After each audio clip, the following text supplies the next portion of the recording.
Thank you so much. I see those mutes going on.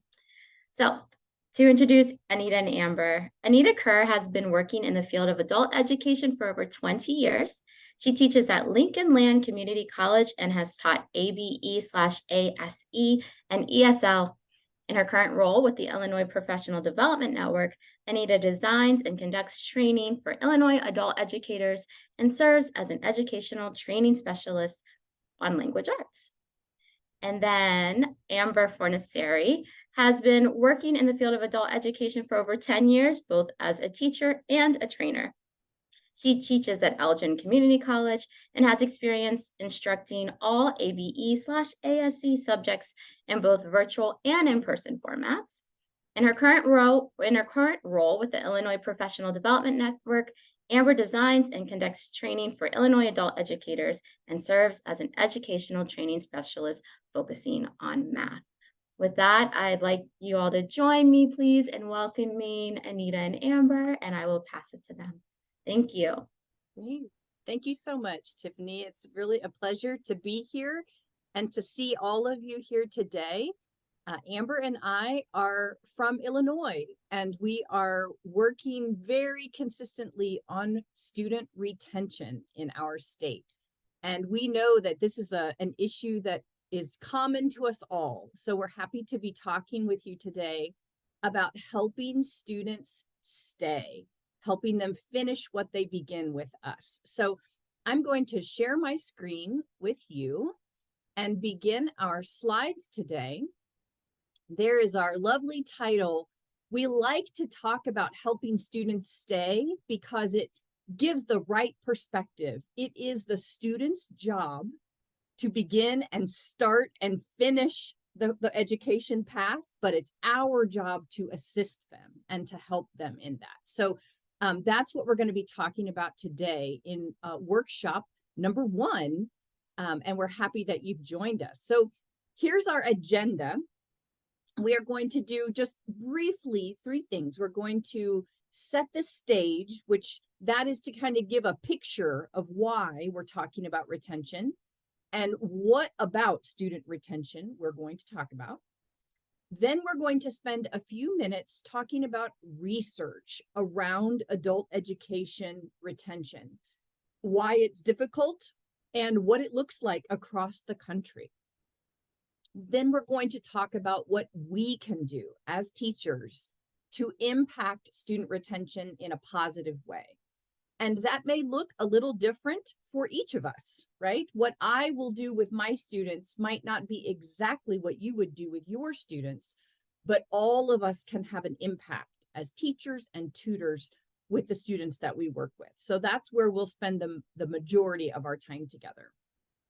Amber and I would like to introduce ourselves to you by explaining that not only do we both teach adult education and have at our local community colleges for many years, but we also do professional development training like this for a living. This is our day job.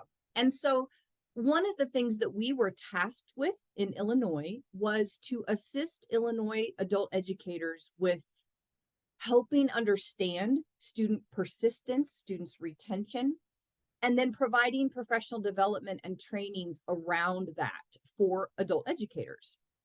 And we started working on this about 2 years ago. And we started with a lot of research and a lot of investigation and a lot of talking to other teachers. And we do these trainings in cohorts, groups of teachers. They kind of come through the training together and they get to talk to each other and learn from each other about retention.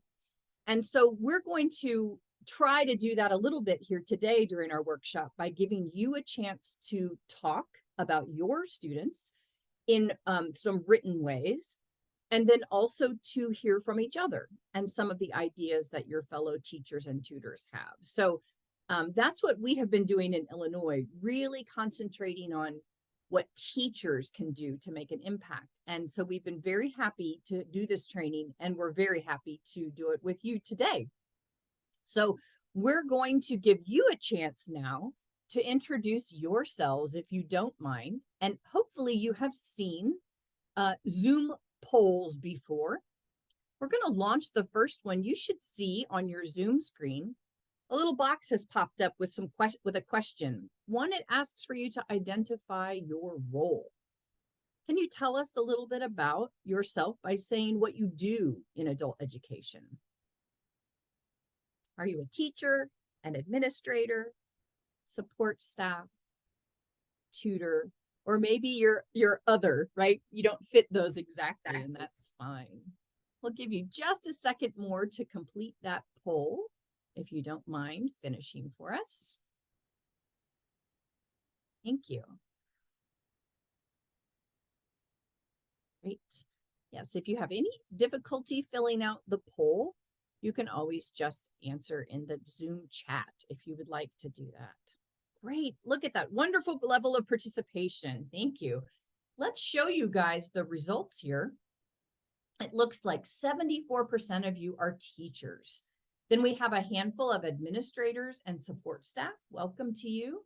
And a couple of tutors, and one of those who identifies as other, which I often use that one myself for my job. So it's wonderful to see who is here.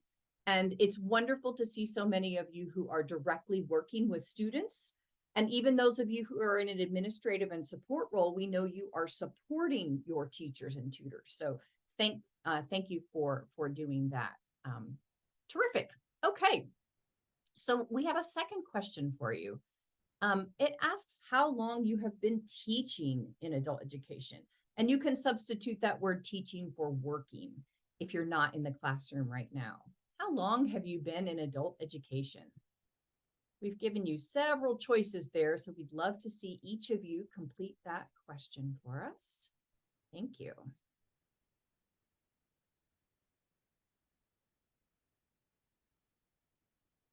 Excellent. It looks like we have a lot of experienced people in the Zoom room today. Thank you so much. Great. All right. And let's please display those results for everybody. Let's show them that we've got, oh, look at that. 38% of you have been here in adult ed for 4 to 10 years, with several of you being around longer than that. But a couple of you are relatively new to adult education, which is wonderful. We have a span across that whole range, right? And we love that because that lets us hear from each other, and all of us have different perspectives. Those of us who have been around a very long time, we have a perspective, but our newest teachers sometimes have a great perspective because it's fresh. And they're bringing a new idea to the classroom and what they're seeing from their students. So thank you very much. It's wonderful to see such a broad range of people here on the call today.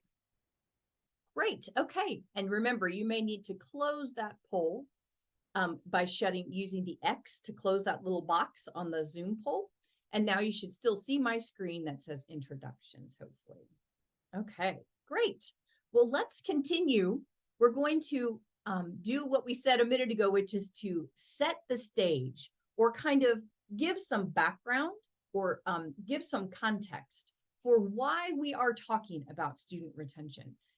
As I said, we've been talking about this in Illinois for a couple of years because our bosses, right, our state office has been asking us to help teachers understand more about why students are leaving their class or their program early, why they are not persisting, because it's directly impacting data, it's impacting student outcomes, which eventually trickles down to affect programs and maybe their funding even. How many teachers are going to be hired for the next year can depend on how many students are still in the program. So there are lots of things that happen as a result of whether students stay or not. And so we are working on this as a priority concern, and not just because of how it affects programs, but because of how it affects the students. We know that they cannot achieve their goals, the things they want to do as learners, unless they stay long enough to show progress and to reach their outcomes. So that's where we're approaching this from today, is not only from what teachers and programs need to do differently, but what will be best for the student and what they need. So that's where we're going to start with today. And I'm going to show you a quote that we really, really like. This is our quote of the day. It says, "A student is the most important person in the school. A student is not an interruption of our work. The student is the purpose of it." I hope you like that quote as much as I do. It's a good reminder for those of us who work in education at any level that our primary job is to be there for the student in whatever way we're being asked to serve them. And so anytime a student is coming to us for assistance or help or to ask questions, that's never an interruption of our work. That is our work. And so I really like this reminder, and I hope that you do too, and that it gives you a little bit of an inspiration about keeping our focus on the right thing. Numbers, how many students you have in your class, how long they stay, those are very important things. But the student himself or herself is the most important thing. So we like to start with that quote. Now, I'm going to ask you to think about a question, and I'm going to ask you to use the chat feature in the Zoom. If you see on your Zoom bar where you have some options for muting and so forth, one of your options is a chat. And we hope that you will take advantage of that and tell us an answer to this question. Let's say that you have a 16-week class or a 16-week tutoring session. When should we begin thinking about retaining our students? Out of a 16-week term, if you think of it that way, when should we begin thinking about student retention? What do you think? I'll give you a chance to enter your choice in the chat, and then you can also take a look at some of your colleagues and what they are typing. Oh, looky there. We have a very smart group of people on this Zoom today. How do I make the response? I love that many of you are saying, not just at the beginning, at the intake or the orientation, but even earlier than that. Several of you are saying, yes, the very beginning, but even before the student comes to us, we can be thinking about them and how to retain them. I love, yes, Joanne, exactly. Even when a teacher, for instance, is planning their curriculum before the term has even begun, I might be thinking about student retention. Certainly during the intake, orientation, whatever the word is you use to get students into your program, at that stage, we need to be thinking about what the students need to hear, what expectations need to be shared with them, what kind of encouragement they need to be hearing. So we can be thinking about retention very, very early. Now, that does not mean that we stop thinking about retention and we never think about it again at week 7 or week 12 or whatever. No, you can think about it constantly, but certainly if we wait until the end or even the midpoint, we have waited too long, okay? And we need to be thinking about student retention very, very early. And when we look at the research around retention, we are going to discover the why of that answer. Why do we need to start thinking quite so early? So take that piece of information and put it back in your brain and hang on to it, because we're going to come back to the idea of why you would start early working about student retention. Okay, thank you for your responses in the chat. We appreciate that very much. All right, so we just said retention has to start very early. So that can be from the very moment that an instructor or a tutor receives their class list or their roster, however you want to think of it. When you find out, who am I going to be working with in the next few weeks or months, you can start asking right then, what can I do to retain my students? And you can think of that list or that student roster as your first opportunity to engage with your students.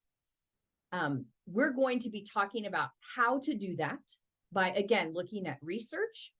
And we're also going to be talking a little bit about looking at our own past experiences, thinking about students we've had in the past, maybe where we did not have good success with retention, or maybe some where you did have good success. And we'll ask you to start thinking about what you might have been doing, what strategies were you using that we can now learn from and apply again with new students.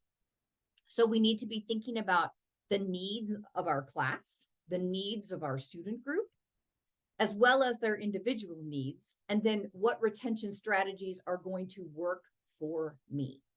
Now, I have taught, and Amber has too, many different kinds of adult education. When I was teaching ESL, I always had a multi-level class. I assume many of you are like me, where you often have many students at different levels in the room with you at the same time. When that happens, there are unique challenges for student retention instead of having a group where maybe you have all beginners or all more intermediate learners. It depends on your situation. So it's very true that some retention strategies may work very well for you, and others you may have to adapt those strategies to make them work well for you. And so hopefully, as you're listening today, as you're hearing, as you're reading, as you're thinking, you will understand that if you see something and you think, I don't know if that would work well for my group, think of how you might change it or adapt it and make it work for your group if you can. Everything can be adjusted, right? And so any ideas you hear today, hopefully you can take and use in your own way that works best for you. So let's think about those class types. I just mentioned that you might have a multi-level class. The class I'm teaching right now happens to be leveled. I have more of the advanced group in my class right now, but many times I have taught multi-level. Maybe you're teaching in person, or maybe you're online. Possibly you're teaching a class that is one specific content area. Maybe it's just a conversation class. Or maybe you're in a one-to-one tutoring situation where you're working with one student at a time, or a small group tutoring. All of those different situations bring their own unique problems, challenges, and benefits with them. But one thing we want you to be aware of is that even though those considerations around these differences definitely differ, everyone faces challenges with student retention in adult education, always, every time. It doesn't really matter what your class looks like or who you're working with. We all have struggled with this in the past. So it can be very reassuring to know that you are not alone. Your state is not alone. You are not alone. We are all dealing with the same issue. No matter what the format of our class or our tutoring type is, everyone has the struggle. However, the strategy that you might choose to use to help with your retention might differ based on the needs that you have from your class type. So we just wanted to be aware and maybe recognize that you are all very different in the work that you're doing.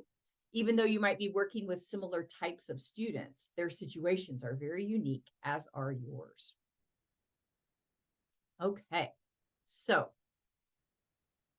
this is a very simple sentence to say retention is a complicated issue. That's true, and it sounds simple to say it, but complicated is a big word, and we mean it when we say that retention is a complicated issue. There are so many reasons that our students may not persist or retain their attendance in your class or your program. We understand from working in adult education for many years, for talking to lots and lots of teachers across the country and in Illinois, that the number of issues is almost as many as the number of students. Yes, and you understand that, right? Because you're thinking right now of your own student groups, your current class, your current tutoring groups, and thinking, yes, they're all so different.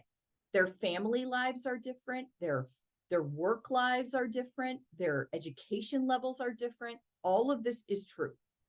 And so one of the things that happens sometimes in a workshop like this is sometimes it gets delivered, the information is delivered almost like it's a quick fix, like, here's the solution, just go do it. And this is not one of those workshops. Retention is complicated. And the reasons students do not stay is just as complicated. And so we wanted to take a second to recognize that fact and kind of sit for a minute with it and understand that there are lots of reasons students do not stay after they have begun. So I'm going to switch over here to kind of our new topic, and Amber's going to take us through a little activity where we're going to ask you to help us think about some of the additional barriers to student retention that you know your students are encountering. And in this case, they're outside of your control. So Amber, I'm going to turn it over to you. Well, welcome everyone. Anita and I are so happy to be here with you in Maryland and us in Illinois. And you should be able to see my screen. It should have a green background. And we're going to use a tool called Jamboard. And I'm going to teach. I know that not everyone might be familiar with Jamboard, so I want to have you look at my screen for a minute so you can get a small tutorial. And then we're going to play with it a little bit before I actually ask you to delve into the content. So on my screen, and you should be able to see my white cursor on my screen, this is what's called a Jamboard. And at the top of the Jamboard, each screen is like a slide in a slide presentation. At the top, there are 2 arrows and a box in the middle. And this is how you can navigate from one screen to the other. So if I move the right arrow, it goes to a page like this. And if I move the right arrow again, it keeps going. And there are 9 whole slides in this Jamboard. We are only going to use the first 3 for our first part of this activity.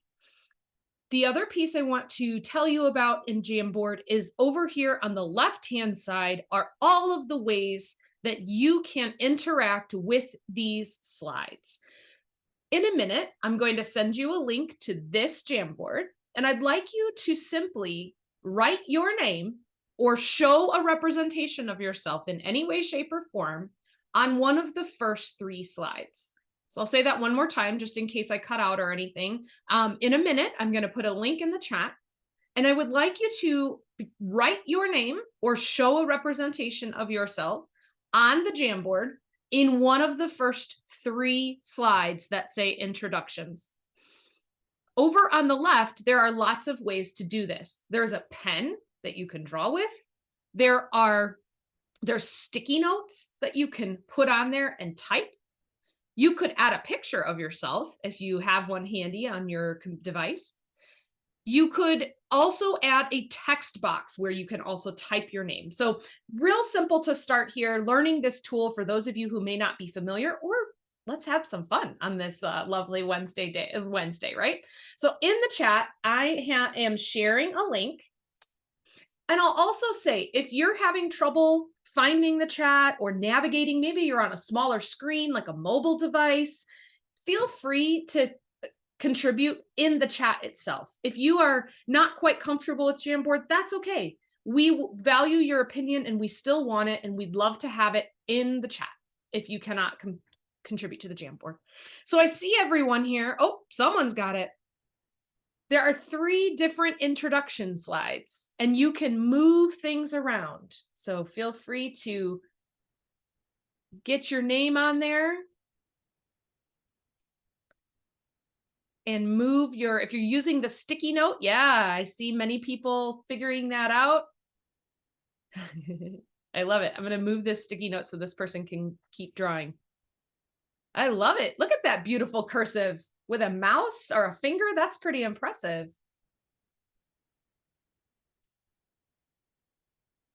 Great. And we have activity on all 3 of our welcome slides. That's awesome. Yes.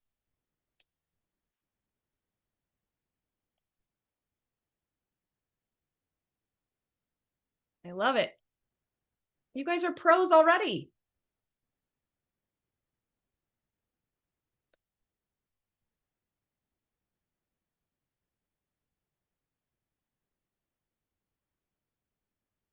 There you go. This is a fun tool to use with students if you haven't already. And this is also a way that I introduce a tool to students, by the way. Little teaching strategy for you here is I give them a very low stakes thing to do on the tool, right? Something like write your name or insert a picture.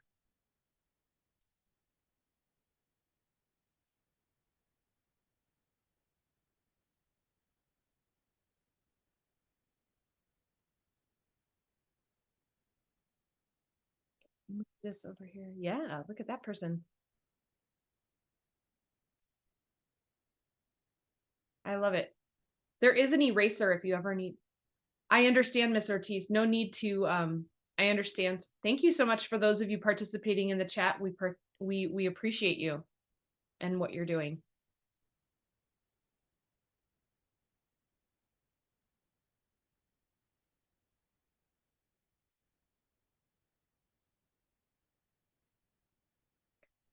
Oh, look at Christina. She put her Zoom profile picture on there. Way to go, Christina. Nicely done.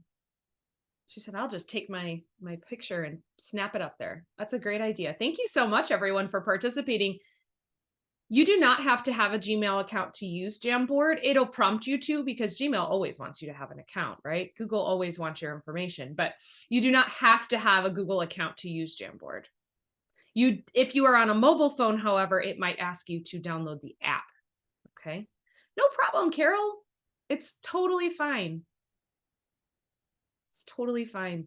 As we are, okay, so I've seen many names on here. You guys figured it out. Now we're going to actually do this activity that Anita started to introduce us to.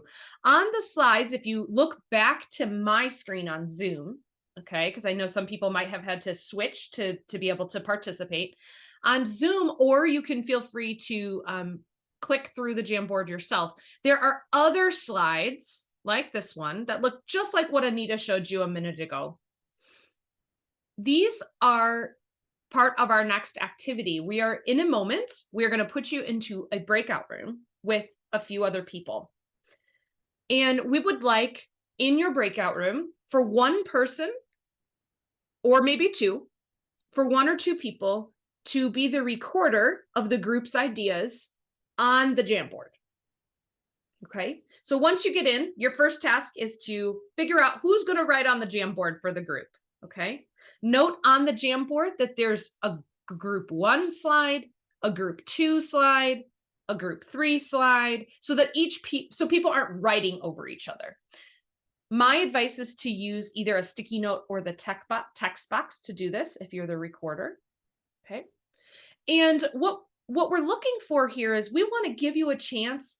All those barriers that Anita was referring to for a minute, all those things that get in the way of our students achieving their goals, we want to give you a chance to brainstorm what those things are, because we're sure that in the back of your head you have, but my students, blah, blah, blah, blah, blah. But my students, blah, blah, blah, blah, blah, blah. But my students, you know, and then even from there, Susie has this challenge and Bob has this challenge and so on and so forth. They're all so different. So we'd like to give you a chance to get those on paper and get those kind of out of the front of your mind so we can focus on what those are and then move past them to focus on other strategies. So you should still have access to the Jamboard. If you have a question, feel free to put it in the chat. I know, Larry, thank you so much for that message. I saw your message in the chat. Feel free to put any question you have in the chat. And Anita is, hopefully if our brains are syncing up here, she's got our breakout rooms just about ready to go. And we're going to go into breakout rooms and do this activity. We're ready. So please, you should see a join button.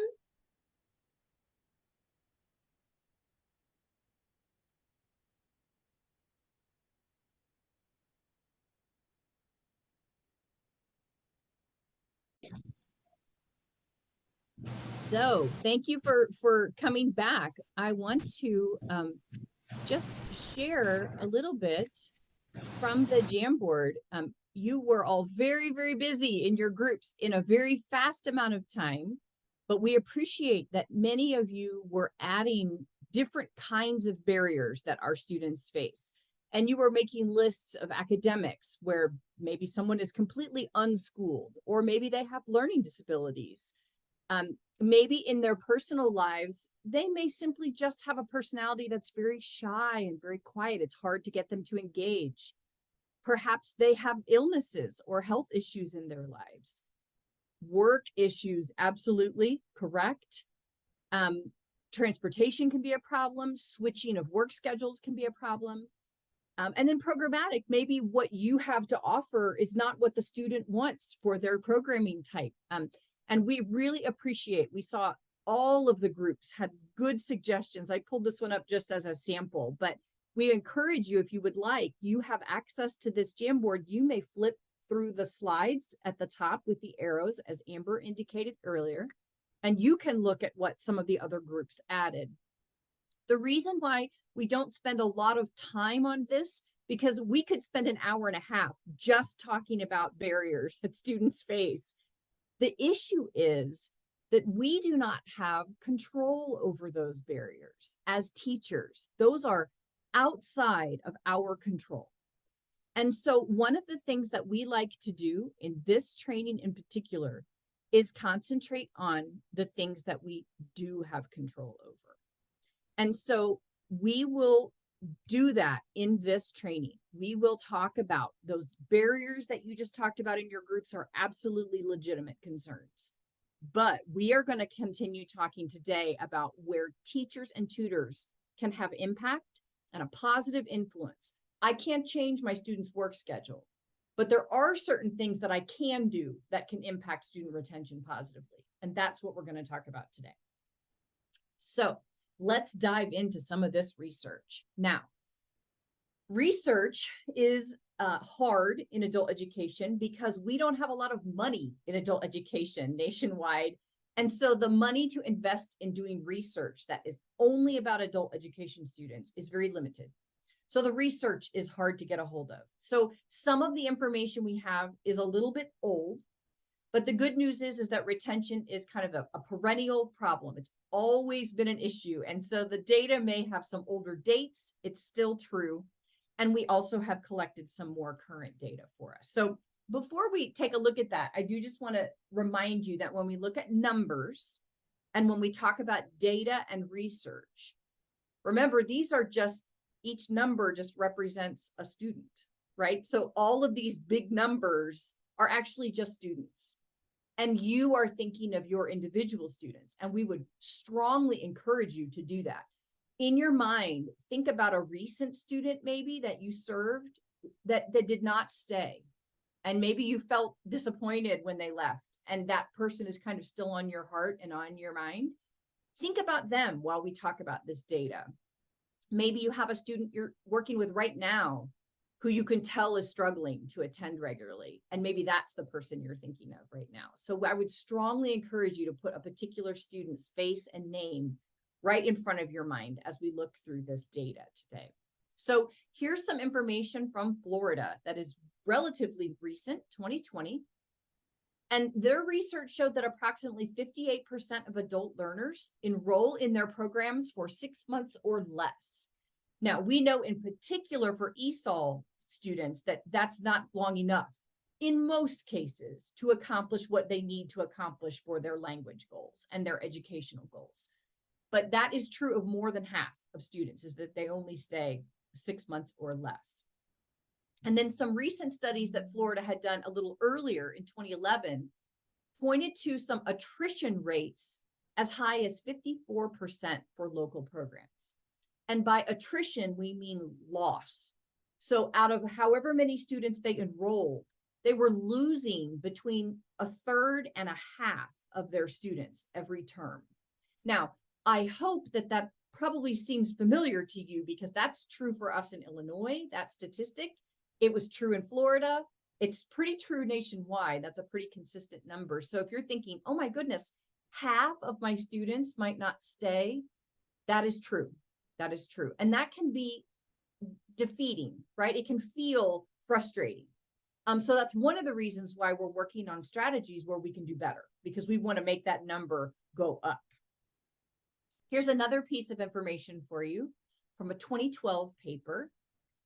This one happened to be looking at adult basic education and adult secondary. So it was looking at both, showing patterns of poor persistence, that they're not participating in enough instruction to measurably improve their literacy skills. So this is the idea that they're kind of coming in, they're popping out, they're coming back, but they're not persisting enough to actually see their skill levels go up, maybe on an assessment of some kind or some sort of progress that test measure that you use. And about a quarter of learners are separating or leaving their programs before they go up what we would consider to be a functioning level, meaning kind of from low beginning to high beginning, for instance. They're leaving before they can even make the jump. Here's some more data for you. Here's some national data from COABE, which is the National Adult Education Advocacy Group. In August of 2021, they gave us this data that showed that adult education retention rate was only about 30% for students who were not making a gain, meaning that their skills were not moving them up a level. Maybe they would move from one level of textbook to the higher one, or from one class level to the next. About 30% of them, they were only sticking around about 30% if they weren't making those gains. In other words, the gain is important because it helps them stay. They feel motivated. And when they do not make progress that they can see, they tend to leave. That's what that data indicates for us. Remember earlier when I said, hey, put that in your brain and don't lose it? This is it. Studies in the 90s, which goes back a while, but it indicated the crucial importance of the first few weeks, particularly the first class.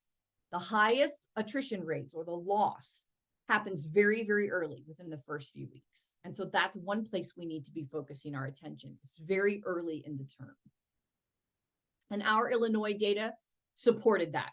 We saw the same thing, that programs were losing most of their students very early, often even before day one, meaning from registration to day one of class, they stop out even there. So we have lots of work that we can be doing here. All right, I'm going to skip that just because that's Illinois specific stuff. And I want to concentrate on doing some key takeaways for us from that research. It's everybody. It's all of us facing this challenge across all of our classrooms and work. Number 2 takeaway, students who don't see personal successes achieved or their own goals getting accomplished, maybe not their ultimate goal, but they need to be seeing small achievements along the way. The ones who do not see those, they tend to leave the class. Okay, so small marks of achievement and progress are very important to students. And the third takeaway is the earliest class sessions are the ones where we lose the most students. And so that's where we really need to be doing some good work. Now, the good news is now it's time to talk about what we can do. And so Amber's going to take over and talk about some practical strategies for us in some really specific areas that we can work on together. So I'm going to turn it over to my friend Amber.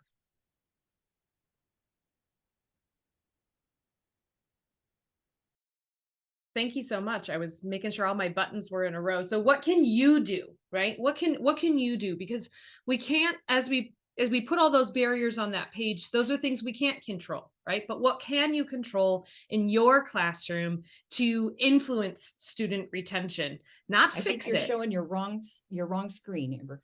Thank you. Mm-hmm. Thank you. You got okay. it. Thank you so much. So what can we do inside of our classroom or outside of our classroom to help lead, encourage, teach, and help be a change maker in adult education? And that's what we're going to focus the rest of our webinar, our time today on. What can we do, right?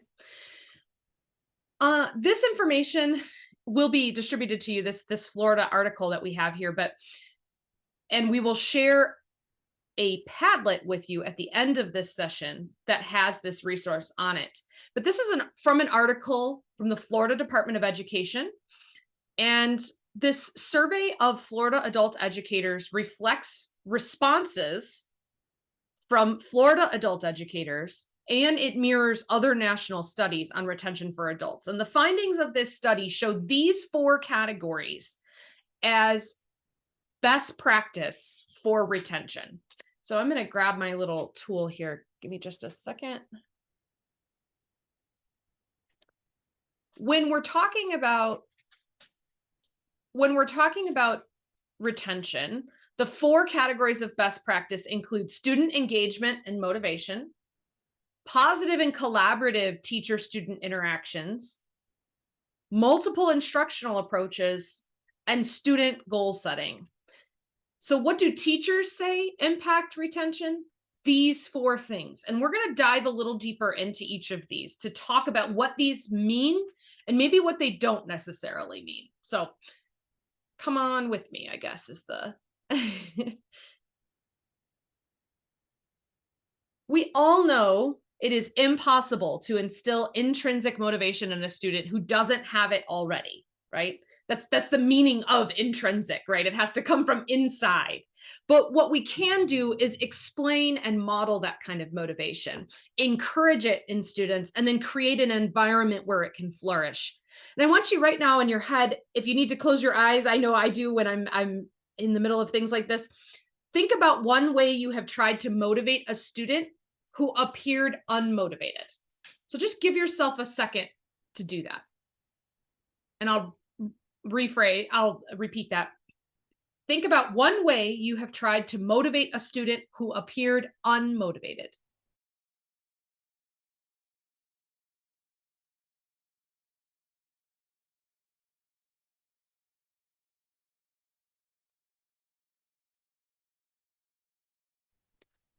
When we think about motivation, I sometimes think of that.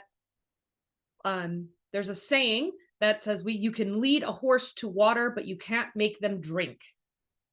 And that kind of old saying, or that metaphor, if you will, for it speaks to intrinsic motivation, right? We can't force their head into the water and make them swallow it, right? We need to encourage them and lead them and model for them what motivation looks like. Maybe you find increasing student engagement a more realistic goal than increasing student motivation. And if that's the case, maybe think about, what type of student engagement would you like to see in your classroom? And then what steps would you need to take to encourage that engagement?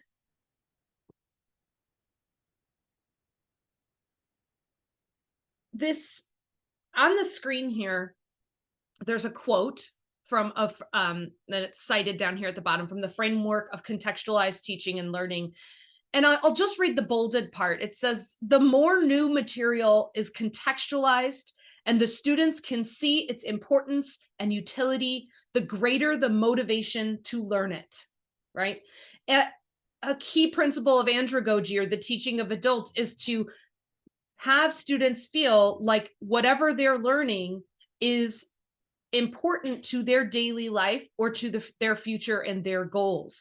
And so if we are learning how to tell time for the sake of telling time, and maybe we need to change our approach into telling time to be able to create a schedule for work, or create a schedule for our students to for their children's activities, something like that.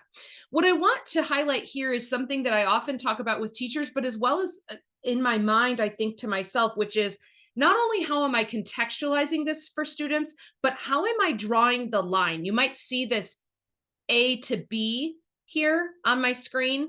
And this is just a simple graphic to show how am I taking the content and directly tying and showing my students that direct line to how this is going to affect them in their daily life, right? Because sometimes our students don't see that. And maybe that's more so because I'm a math teacher, and sometimes students, when am I ever going to use this in my life, right? Maybe I find that, but I find that in language arts too. I've taught language arts and ESL. And the more that I can tie those things and point it out to my students that this activity we're doing will directly influence this thing or this series of things in your daily life, that's where I find I grab my students and I have them. They're hooked, right? They're hooked in student engagement, and I can motivate them if I see that they're engaged.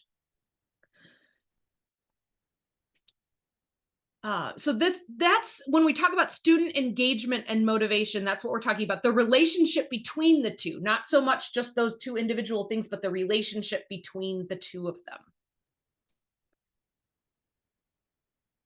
What do we mean by positive, collaborative, student teacher interactions? There's what, 5 words there?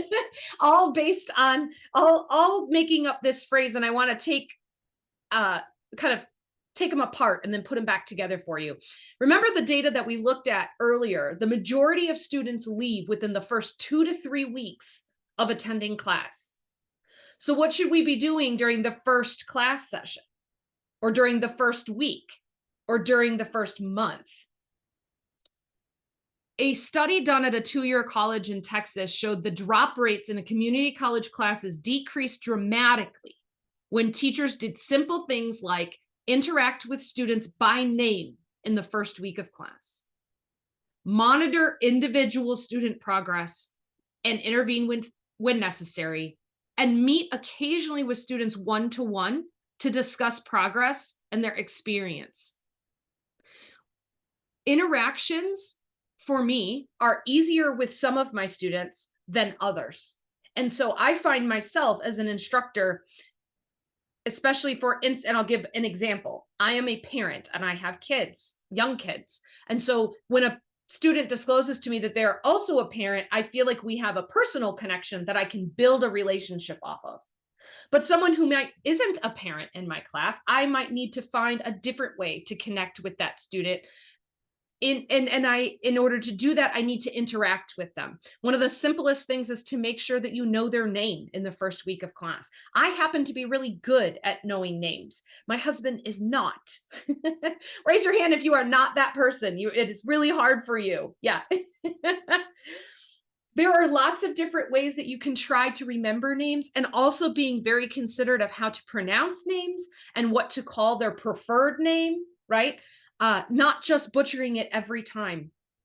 And just because you simply can't say it, work at it. Sometimes the names that I have the most trouble with pronouncing correctly, I will put them on a piece of paper spelled in a way that makes sense to me to say them. And then I will stick it in my pocket, and then I will pull it out every once in a while and just practice those names. So I can make sure that I'm addressing my students correctly and the way that they prefer. And if I'm not, I am also, and I'm sorry, if I'm feel like I'm not saying it correctly, I will ask, am I saying that right? Can you please help me? I'd love to understand more about how to say this. That's just one simple way. These positive interactions can be simple, but they also need to be intentional. The other thing I want to speak about, this positive but collaborative teacher-student interactions. In adult ed, we have this unique setting where, compared to K-12, where we have authority as the adult and the teacher in the classroom, but our students are also adults. And so we're treating them like adults, right? And so we need to form a collaborative relationship with them rather than an authoritative relationship with them, meaning we are working together for them to achieve their goals. And one way we can do this is by monitoring that student progress for them with our expertise, and then intervening when necessary or meeting with those students one-to-one. I know that in my class, sometimes I can have up to 30 students in my class. That's a lot of students to try and meet with one-on-one. But my goal is to always at least have a more, I don't want to call it formal, but maybe a 5 to 10 meeting at least once through the semester with them about their progress and their goals, but also to build in ways for them to see their progress and goals without me having to sit by them and show them, right? That could be done in a variety of ways, and we'll talk about that as we move through this material, but really allowing them to take ownership of their progress, and me just be the facilitator of that. And that positive and collaborative teacher-student interaction can really help students to lower their anxiety about school and also open up their brain to be able to accept more of the content or the information that we're trying to help them with.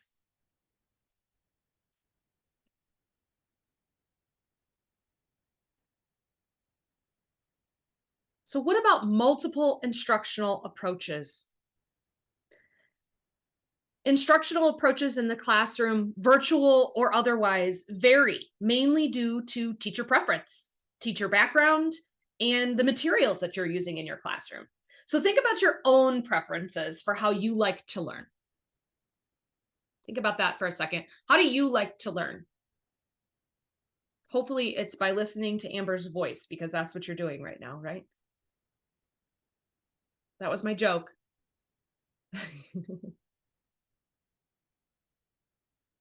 Is it possible that you tend to use this same instructional approach repeatedly, regardless whether it's effective for your adult learners? It's important to switch it up and remember these principles of andragogy, which is the way adults learn. Adults need to know the why they are learning something, which I already touched on before. They need to learn by doing, even if they make mistakes. So discovering the content, not just imparting the content onto the student, but discovering it for themselves. And adults are problem solvers in life and in the classroom. Sometimes there's a disconnect where adults have complex problems in their life, and they sometimes know the steps they need to take to solve those problems. Sometimes they don't. But if we help them see that the steps they take to solve problems in life are steps that they can also take to solve problems in the classroom, again, we're building that direct connection between our students' brain of their daily life and the content we're teaching. Adults also learn best when the subject is of immediate use. Now we can't always make that happen for every single one of our students. But at some point, if you know that a student's goal is to communicate with their child's teacher, then that particular goal needs to be addressed with that student at some point, right? Or they're not going to feel like they are getting what they would like from this class and what they need from this class. This learning period on my screen, I want to highlight, I really love this visual. It just helps me understand. But note, this is the relationship between an instructional approach and its average retention rate. So at the top of the learning period, we have the passive methods of instructional approaches. And at the bottom, we have the active instructional approaches. And notice how the retention rate goes up the more active our instructional approach is. This is not to say that there isn't a place for lecture or reading or an audio visual in the classroom. There certainly is. But this is something I like to keep in mind as I design my lessons or what the activities that I'm doing, to really ask myself, am I setting my students up for success with retention, right? Am I allowing them an opportunity to teach others? That's a very effective way for students to learn, is to teach others, or to practice by doing, actually writing out the email that needs to go to the teacher, for instance, and then talking about it with someone, or a discussion group that has very clear intentional prompts from the teacher, right? It's related to the content. And again, I'll just reiterate that there is a place for lecture, reading, audio visual, right? Pictures and videos, or a demonstration. This is how we introduce ourselves. There's a place for those things, but there is a greater place for all of those active ways of learning. And that is how our adults learn with their instructional approaches. These are just a few ideas as we move forward with our training, but as far as multiple instructional approaches. But if any of these are new to you, I'd like to encourage you to explore something that you have heard today with the multiple instructional approaches in your classroom.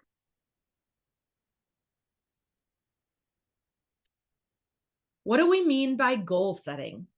Now, this is a personal vulnerability of my own, in that I'm very good at setting goals. I am not very good at monitoring my goals and then seeing if I've been successful in my personal life. I'm very good at saying, I would like to lose some weight, and writing down, I'm going to lose this much weight in this much time. And I'm even good at getting started, but I'm not very good at monitoring that progress and moving forward. And I find that because of that, in my own personal, in the way that I deal with my goals, I that extends into my classroom, and maybe you're thinking the same thing. Yeah, I'm kind of like that too. And the more that I focus, I have found in my own classroom, the more that I focus on not just setting the goal, but also following through and encouraging my students to monitor their own progress, or for me to share their progress, that really helps my students see progress that maybe the test. I'm not sure what kind of testing you all use in your individual programs, but for instance, like a CASAS test or a best literacy test, whatever that test is, I always tell my students that is one snapshot, one small picture of the knowledge you knew that day at that time. That doesn't define you as a person. It just tells us a snapshot. What defines you is that goal, right? What is your goal and how are you making progress towards it? And yes, Miss Ortiz, I see that comment in the chat there. And that's about what I'm about to speak to right now, which is to stay motivated, have students focus on one goal at a time, right? And we need to make sure that our students are setting what some people would call a SMART goal. A SMART goal is defined here on the, a SMART goal it's an acronym, and it stands for certain pieces of the goal. These can actually be really hard for students to write. When I tried to have a lesson about writing SMART goals in my classroom, it did not go as well as I thought it was going to go. It really didn't, because my students didn't really understand what each part of that meant and why they needed to be so specific. And so I had to develop a lesson plan that really broke down the individual parts of a goal and why it was important to have them be relevant and progress monitor them, and so on and so forth. I also need to, with my students, break their larger goal into smaller pieces, or sometimes encourage them to do that, right? If their goal is to learn English better, right? That is a very large and kind of and broad goal. What does that mean for that student to learn English? Does that mean to go up a level on a test? Does that mean to speak English better? Does that mean to read English better? Does that mean to listen to the news and understand what's going on? Which part of that is learning English better for that student? We have several resources for you in regards to goal setting, and I believe we're going to show those to you towards the end here on the Padlet. And so we're not leaving you with just theories and hey, you should do this. We're also leaving you with resources today as you move forward, and we'll explain those in a minute. But the other thing I want to share on my screen is what we call a force field analysis, and that's on the right side here in the purple box. This is the idea that there are 4 categories for students to think about and reflect upon. Who or what will make that goal hard for that person? Okay, who or what, identifying it. Who or what will help with that goal that they're trying to achieve? Are there more positive or negative forces towards that goal? And what are 2 forces that they want to strengthen or weaken? So for instance, thank you so much, Larry, for putting that in the chat for me. For instance, if they say who or what makes it hard, and they say my kids. I know I keep going back to that, but who or what makes it hard? My kids, they need my time. I need to help them. I need to feed them. I need to take care of them. What is a force that you could strengthen or weaken? Meaning, and certainly we don't mean weaken your kids, right? But we mean for your goal, if your kids are getting in the way of that, who could you ask for help so that you can achieve your goal? Maybe there isn't somebody, but let's brainstorm a little bit on how let's, I would say to the student, let's brainstorm a little bit on how we can use what we know to strengthen or weaken those forces against us. these are just a couple of ideas as we move forward with goal setting. I'm excited to share with you the resources that we have in our Padlet for you in relation to goal setting, which we'll do in just a minute. We want to give you another opportunity after I've been talking for 15-ish minutes, another opportunity to consider some of the things that you are already doing in your class or with your students. In a moment, we're going to put a link in the chat for you to contribute to. It's not the Jamboard, it is a Google Doc this time, okay? And you can feel free, you don't have to have just one recorder. If you feel comfortable adding your ideas to the Google Doc, you can. We just want to give you some time to contribute in the Google Doc. The 4 categories that I've just been talking about, the goal setting, the positive student interactions, teacher to student interactions, the contextualizing content, all of those categories that we just talked about, I'd love for you to list some of the retention efforts that you think will be effective in your classroom. So I'm going to share, the Google Doc looks like this. You should still see my screen. And there are categories at the top. So things that you are already doing or retention efforts you think would be effective in your class in relation to student engagement and motivation. There's a few other categories here for multiple instructional approaches, goal setting, and positive and collaborative teacher-student interactions. Okay, so we're kind of crowdsourcing information here, right? And you'll have access to this later as well, so that you can see what are your colleagues doing across the area that you are in, and what are you doing, and reflect. Maybe you have a lot more ideas for one category or another. Well, let's crowdsource some more ideas for you. Are there any questions about maybe what the activity is going to be in a few minutes here?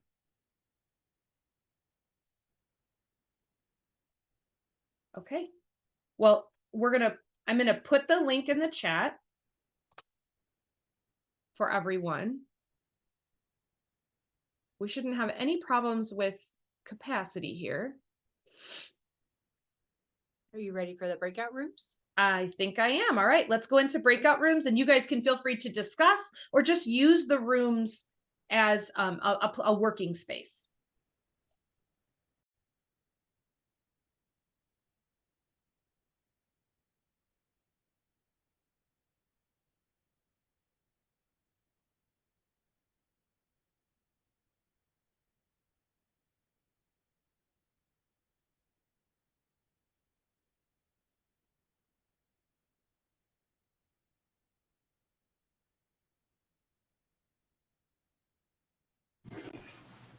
No, I use Zoom every day, and I'm still so impressed by this, like how people are transported from one area to another in this virtual space, right? It feels like we teleport in some way. It feels like some of the books I used to read as a kid that we are all of a sudden able to teleport, like in Star Trek, just waiting for the beam. That's Yeah. So, well, welcome back, everyone. I heard such great productive discussion. I don't think I've ever been in a breakout room where I felt like the conversation was finished and we were just sitting around waiting. I think they've all been cut short at some point. But I appreciate your participation and how many great ideas I heard. As you can see in our document that I have up on the screen, hopefully I've got the correct screen up this time. You have filled it with all of these wonderful ideas that you are already doing, or maybe that you thought of or were inspired by in this particular time that we've had together. And I see so many ideas even being added. I know that for me, sometimes my ideas come after I've been in the group. And so feel free to continue adding what you're doing in the classroom towards retention in these 4 categories. This is not a one and done. You can feel free to continue on this document, contributing to it, reading it, and seeing what is here. What do other people do? I know in adult ed, we are often in little satellite sites, or we don't even see another instructor or another tutor or something like that. And so we try to give you an opportunity to come together, collaborate, because we know that more than one mind is best, right? More than one idea. When we work together, then we are able to serve our students better. As I'm scrolling through here, you can see that people started and ended in different parts of this document, and I love it. And, as you're going through, maybe a little bit later, if you see an activity that you really like, feel free to comment. This is your document. Feel free to comment on it or put a little reaction. That's something that Google has added recently that is kind of cool. You can put a little reaction next to different parts of the document to say, oh, I love this. I'm going to try this. Thanks for contributing it. So thank you, Anonymous Rhino, for finishing your thought there as we're going through. You will also have access to this after this webinar. We'll be sending an email out that has access to this as well as other resources. So you'll have a way to get there that you don't have to just leave this tab up on your screen for ever and ever and ever, as sometimes I do. All right, well, let's finish up talking about where we go from here. So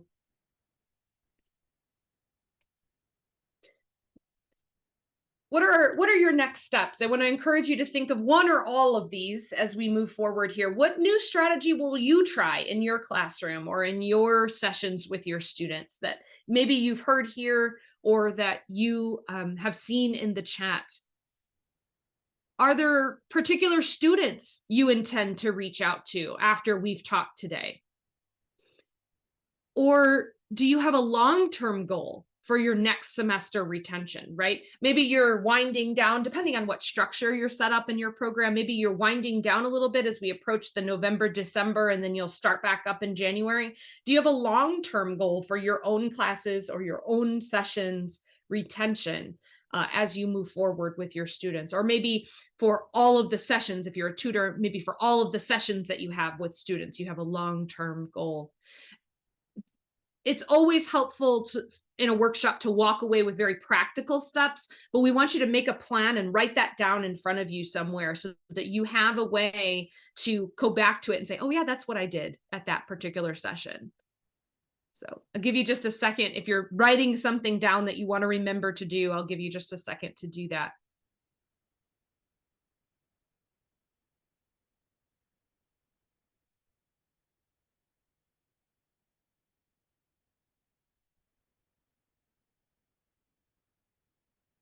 One of the ways that we would love for you to contribute to this workshop is to complete a reflection activity.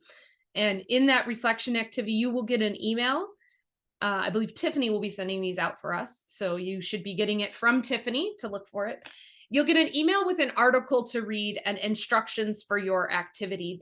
When I say article, it is a very fast, like front and back one-page article, and it is very brief. So don't think it's like some master's thesis or something. It's a very short article on the drivers of persistence. And then there are instructions for your reflection activity. Once you prepare a written response, and we're giving you some different ways to represent this, you can provide a written response, a slide presentation, or you could record yourself talking on a video and submit that. We want to make everyone feel like they can represent their thinking and their reflection in whichever way they feel most comfortable, and send it to us by email. And that is due by Friday, December 1st. And then from there, once your reflection activity is completed, then we will work with Tiffany to issue or to review those and respond back to you. So the other piece here is you will be getting these slides, which have links on them, but specifically this slide where it says link to a Padlet of resources, that has a hyperlink in it, and you can click on it to get to the Padlet. Also, if you maybe are on your computer and you want to scan the QR code with your phone, this will also get you to the Padlet that's up on your screen. We can also put I could put that link in the chat. I did already. Great, thank you. See, this is why we're great partners. This is a two-part training, and so I want to encourage you to come back to our second webinar in December. And I'll give you a little teaser here that we're going to be focusing that one all on goal setting. I know someone in the chat asked earlier, could you give me a great example of a SMART goal for a low level or a higher level student? Yes, we absolutely can. We just didn't have time today. And so that is part 2. We're going to be focusing on goal setting. We have some fabulous resources on that Padlet that we want to walk you through and talk to you about how with ESOL students, you can help them not only create the goal, but also how do you help them cross some of those barriers and move towards achieving their goal. So Tiffany has put a feedback survey in the chat I see there, and I'm assuming she'd like you to do that. So please click on that, but I'll turn it back over to her. It's been lovely having you, and our emails are up on the screen. So if you have any questions, feel free to email us. We'd be happy to help you as well. It was wonderful to work with you all today and see so many faces. I'm so excited I got to see your faces as we talked today. Go ahead, Tiffany. I'll let you finish. Thank you so much, Amber. I don't know if the screen is changing. Can you go see me? Yes. All right, I'm just going to keep rolling with it. Please join me in sharing some gratitude and appreciation for Anita and Amber and their presentation today. There are so many really great nuggets. So I invite you all in the last couple of minutes, if you are walking away with an awesome takeaway, a new idea, technique, or insight, feel free to leave that in the chat on your way out. There's also a link to a survey. It takes 3 minutes to complete. Please do take some time to complete that survey. I will also send it in our follow-up email. That feedback will definitely help us for future workshops and in shaping our part 2, which will be on December 13th as well.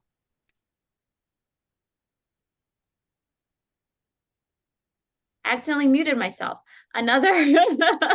Sorry about that.